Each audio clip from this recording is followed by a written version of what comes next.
ذرا سوچئے، ہم صبح جاگتے ہیں، دوڑ شروع ہو جاتی ہے، روزی، کاروبار، بچوں کی تعلیم، دنیا کے خواب، خواہشیں، کمائی، مقابلہ۔ رات ہو جاتی ہے، تھکے ہارے سو جاتے ہیں، پھر اگلا دن، پھر وہی چکر، اور اسی چکر میں پوری زندگی گزر جاتی ہے۔ لیکن ایک لمحہ رک کر سوچئے، کیا ہم نے کبھی یہ جاننے کی کوشش کی کہ جس دنیا کے پیچھے بھاگ رہے ہیں اس کی اصل حقیقت کیا ہے؟ اللہ تعالیٰ نے فرمایا، وَمَا الْحَيَاةُ الدُّنْيَا إِلَّا مَتَاعُ الْغُرُورِ، اور دنیا کی زندگی تو بس دھوکے کا سامان ہے۔ یعنی دنیا کی چمک، اس کی رونق، اس کا سکون، سب دھوکا ہے۔ جیسے پانی صحرا میں نظر آئے لیکن پاس جا کر پتہ چلے کہ کچھ بھی نہیں۔ لیکن ہم دنیا کی عارضی نعمتوں کو اصل سمجھ بیٹھے ہیں۔ ہمیں صرف دنیا کی فکر ہے اور آخرت جیسے کوئی دور کا قصہ ہو۔ نبی کریم صلی اللہ علیہ وسلم نے فرمایا، دنیا میں ایسے رہو جیسے راہ چلتا مسافر۔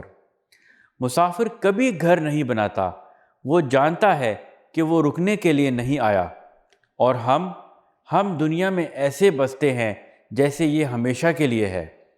قبر، قیامت، حساب سب ذہن سے نکل چکا ہے۔ دنیا میں ہمیں صرف اتنا ہی ملتا ہے جتنا اللہ نے لکھا ہے، نہ ایک قدم آگے، نہ ایک لمحہ زیادہ۔ لیکن آخرت وہ جگہ ہے جہاں کبھی موت نہیں آئے گی، یا تو ہمیشہ کی نعمت یا ہمیشہ کی حسرت۔ یاد رکھیے، دنیا کی محبت سب سے بڑا فتنہ ہے۔ یہ انسان کو دین سے، ذکر سے، نرمی سے، توبہ سے، حتیٰ کہ رب سے دور کر دیتی ہے۔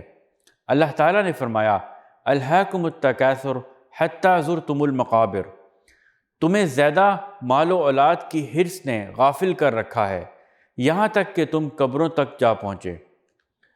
یعنی انسان مرتے دم تک دنیا ہی سمیٹتا رہتا ہے، اور جب آنکھ بند ہوتی ہے تو پتہ چلتا ہے کہ جس کو جمع کر رہا تھا وہ تو ساتھ آیا ہی نہیں۔